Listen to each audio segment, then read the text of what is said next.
ఇది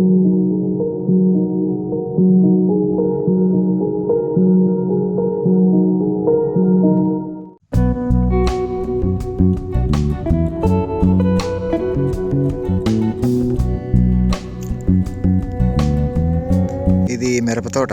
దీంట్లో విల్ట్ వచ్చింది. ఇట్లా బాగా కాయ ఈ విధంగా పోవడం స్టార్ట్ అయింది. కాయ ఈ విధంగా మొత్తము. మేము చిల్లీ స్పెషల్ ఈపీఎన్ స్ప్రే చేసిన తర్వాత అలా పోయే చోట కూడా ఈ విధంగా కొద్దిగా కంట్రోల్ అయ్యి కొత్త చిగురు వచ్చి బాగా ఆగిందనమాట, స్ప్రెడ్ కాకుండా. అది తోట మొత్తం ఈ విధంగా క్వాలిటీతో తయారైంది. ఈవెన్ విల్ట్ వచ్చిన తోట కూడా చూడండి. ఈ రెండు చెట్లు విల్ట్ వచ్చినాయి, కానీ ఈ చెట్టు రికవర్ ఉంది. ఈ రెండు చెట్లు చనిపోయినాయి, కానీ ఇక్కడ మొత్తం పక్కన స్ప్రెడ్ కాలేదన్నమాట. ఇంకా ఈ విధంగా మొత్తం అది తోట అనేది చాలా బాగా నిలబడిపోయింది. ఈవెన్ చనిపోయిన చెట్లకు కూడా కాయ అనేది మచ్చ లేకుండా నీట్గా బాగా రెడ్డిష్గా మాగింది అనమాట, క్వాలిటీగా. బ్లాక్ త్రిప్స్ కూడా కంట్రోల్ అయినాయి చూడండి. పువ్వులోగా బ్లాక్ త్రిప్స్ ఒక్కటి కూడా లేదు చూడగా. ఎగురు చూడండి, బ్లాక్ త్రిప్సే లేదు. చాలా నీట్గా క్వాలిటీగా ఇంకా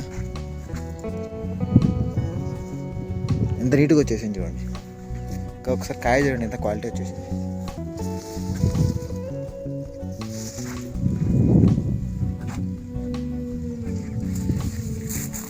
ఇది విల్ట్ వచ్చి రికవర్ అయిన చెట్టు. చూపిలే, విల్ట్ వచ్చి బతికిన చెట్టు ఇది. ఈ విధంగా కాయలు బాగా వచ్చి మళ్ళీ పూత రావడానికి కూడా రెడీగా ఉంది చూడండి. ఇక విల్ట్ వచ్చి కూడా రికవర్ అయిన చెట్లు. ఇది ఆల్రెడీ వడిలిపోయింది, కానీ మళ్ళీ పైన నీట్గా నీలిగింది. బాగా పనిచేసింది ఈపీఎన్ చిల్లీ స్పెషల్. మాకైతే సాటిస్ఫైడ్ మేడం. ఇది విల్ట్ వచ్చిన చెట్టు అండి. అసలు ఎంత ఎక్సలెంట్గా చూడి ఆకుపోయి చూపిలే కానీ చిగురు ఇంకా ఎంత నీట్గా చిగురు స్టార్ట్ అయింది అండి సైడ్లకి. ఓకే,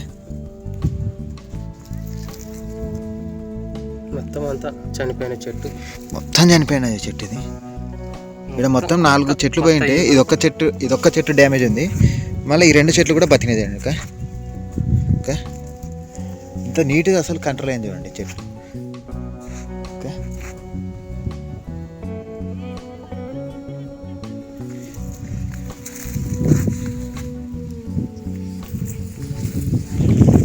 ఇక్కడ చూడండి, మధ్యలో చెట్టుకు వచ్చింది కానీ ఇంకా అక్కడ చెట్టు ఆగిపోయింది చూడండి.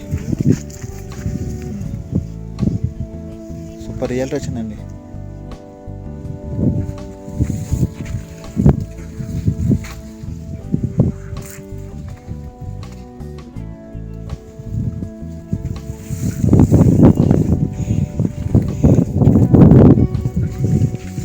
ఇక్కడ కూడా చూడండి, ఈ స్పాట్లో కూడా విల్ట్ బాగా వచ్చింది. ఇంత బాగా రికవర్ అయిపోయాయి చూడండి. ఆ 2 చెట్లకు మాత్రమే ఉంది, పక్కన స్ప్రెడ్ కానీ. అసలు ఈ ఏరియా అయితే మొత్తం పోయింది ఆల్మోస్ట్ ఆల్. అయినా మొత్తం బాగున్న చెట్లు ఎంత గ్రోత్ వచ్చింది, ఎంత హైట్ వచ్చింది. ఇంకా ఈ చెట్లు చూడండి, ఇది విల్ట్ వచ్చిన చెట్టు ఎంత బాగా బతికింది చూడండి. ఇక ఎక్సలెంట్ అసలు.